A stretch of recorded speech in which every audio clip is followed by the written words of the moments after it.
আমি আমি ৯ জনকে বিধায়ক গৈছিলোঁ, তাৰ মাজত ময়ো এজন আছিলোঁ। আমি কোনো সভাপতি ভঙা পতা কাৰ্যসূচীলৈ দিল্লীলৈ যোৱা নাছিলোঁ।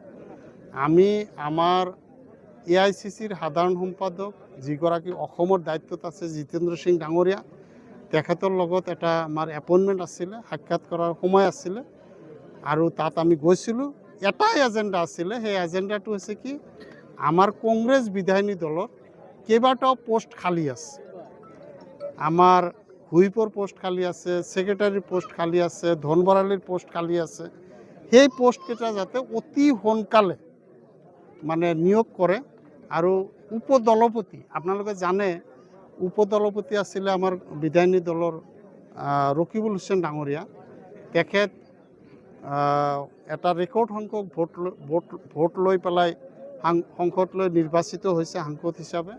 তো সেই উপদলপতিৰ পোষ্টটো ভেকেণ্ট হৈ আছে। তাতে আমি আমাৰ জ্যেষ্ঠ বিধায়ক ৱাজেদ আলী চৌধুৰীক যাতে নিয়োগ কৰা হয় তাৰ বাবে এটা ডেপুটেশ্যন দিবলৈ আমি দিল্লীলৈ গৈছিলোঁ।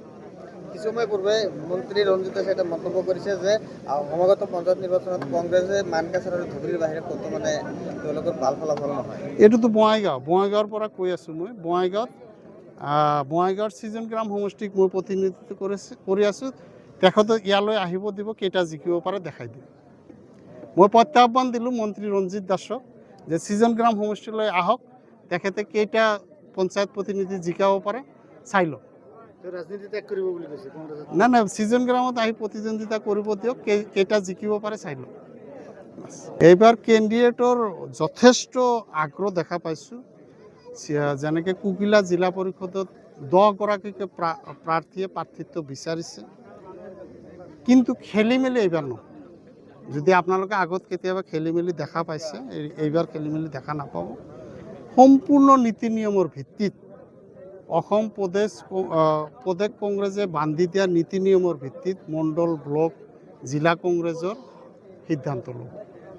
ইয়াত মানে কোনো ধৰণৰ অনৈতিকভাৱে বা অযথা হস্তক্ষেপৰ জৰিয়তে কোনো ধৰণৰ টিকেট বিতৰণ কৰা নহয়।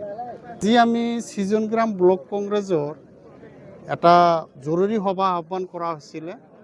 তাৰমানে আমাৰ সৃজন গ্ৰাম ব্লক কংগ্ৰেছৰ সভাপতি ছেকাণ্ডাৰ আলী প্ৰধান ডাঙৰীয়া পঞ্চায়ত নিৰ্বাচনত অংশগ্ৰহণ কৰিছে, মানে তেখেতে প্ৰাৰ্থিত্ব প্ৰত্যাশী হৈছে। গতিকে নিৰপেক্ষভাৱে আৰু যথোচিত সময় দিয়াৰ দি পেলাই পঞ্চায়ত নিৰ্বাচন আগবঢ়াই লোৱাৰ স্বাৰ্থত আমি সকলোৱে মিলি বুথ কংগ্ৰেছ, মণ্ডল কংগ্ৰেছ, ব্লক কংগ্ৰেছৰ, জিলা কংগ্ৰেছৰ সকলোৱে মিলি আমি এগৰাকী ভাৰপ্ৰাপ্ত ব্লক কংগ্ৰেছৰ সভাপতি নিয়োগ কৰিলোঁ, যাতে পঞ্চায়ত নিৰ্বাচন নিয়াৰিকৈ পালন কৰিব পৰা যায়, উঠাই ল'ব পৰা যায়।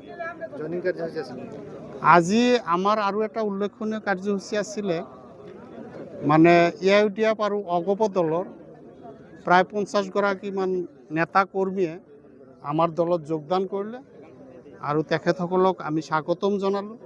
আৰু তেখেতসকলে যোগদান কৰাৰ মূল উদ্দেশ্য আপোনালোকে দেখাই পাইছে যে এই অঞ্চলত কোনো জনপ্ৰতিনিধি বেলেগ দলৰ পৰা হোৱাৰ সম্ভাৱনা নাই। সেইকাৰণে তাৰ প্ৰতি তেওঁলোকে লক্ষ্য ৰাখি আমাৰ দলৰ নীতি আদৰ্শৰ প্ৰতি আকৃষ্ট হৈ পেলাই তেখেতসকলে আমাৰ কংগ্ৰেছ দলত যোগদান কৰে। যিকোনো খবৰৰ বাবে যোগাযোগ কৰক 7099017330 লগতে 7099017110 নম্বৰত।